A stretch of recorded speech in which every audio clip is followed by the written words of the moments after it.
Mes chéris, observez un peu les images que vous voyez au-dessus de ma tête là. Il y a des gens qui sont fous en fait.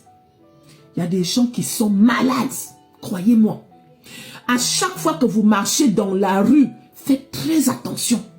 Ce n'est pas toutes les personnes que vous croisez là, que vous devez tendre la main, ou bien à qui vous devez montrer le sourire. Soyez très prudents. Voilà un jeune homme, c'est un migrant. Il vient de nos pays là. En tout cas, c'est quelqu'un qui vient de chez nous là-bas.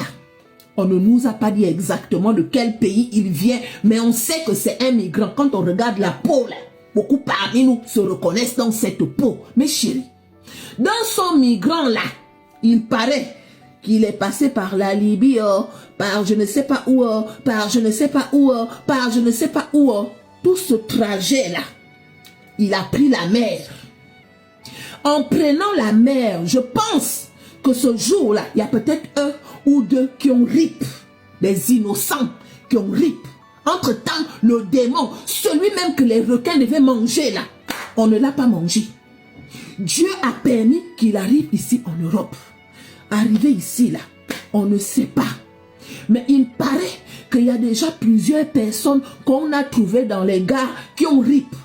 Et les personnes en question ont rip dans les mêmes conditions. Donc le travail de ce migrant là, de ce black ninja gros nez aux cheveux crépus là, son travail c'est quoi? C'est de se promener dans les gares. Dès qu'il voit un SDF seul, il regarde à gauche, il regarde à droite. Quand il n'y a personne, il fait demi-tour. Il part prendre ce qu'il trouve. Tantôt, c'est le couteau. Tantôt, c'est les ciseaux. Tantôt, c'est la machette. Tantôt, c'est le bois. Et là, c'était la brique. Il paraît. Les gens ont déjà cherché. Qui tient les SDF là? Qui finit avec eux? Jusqu'au jour où on l'a attrapé ici là. La caméra de surveillance l'a attrapé. Aïe. Il marche. Il trouve le SDF là en train de dormir. Il prend son pied, il secoue le SDF avec le pied comme ça là. Le SDF dort. Le pauvre monsieur, on ne connaît pas dans quelles conditions il a fait pour se retrouver SDF là. On ne sait pas, hein, on ne connaît pas son histoire. Allongé par terre devant une boutique là, il n'a rien fait à personne, il dort. Le migrant, après avoir secoué, il a vu que le monsieur dort. Voilà maintenant le migrant là qui fait demi-tour. En faisant demi-tour là, il part soulever quoi? Une brique qu'il met sur sa tête. Il a pensé à l'époque où il partait puiser l'eau dans le puits. Il a pensé à l'époque là. Le voilà maintenant avec la brique sur la tête. Il a cru qu'il était dans son village de Mundembele. Dans son village de Mundembele là-bas. Il a pensé qu'il était là-bas. Peut-être que c'est à Mundembele qu'on l'a mis, je ne sais pas quel démon là, pour venir rip les gens ici là. Après nous tous là, on va nous mélanger. On peut faire ça.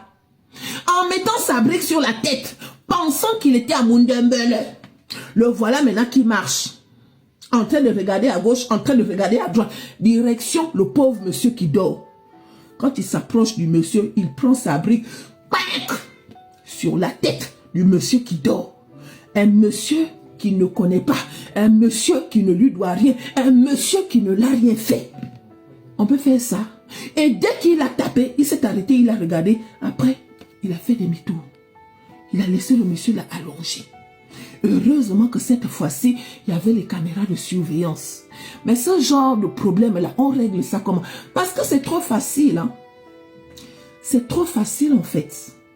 Quand certains parmi nous là, d'accord, nous sommes victimes d'un genre, nous sommes nombreux à parler un genre de français.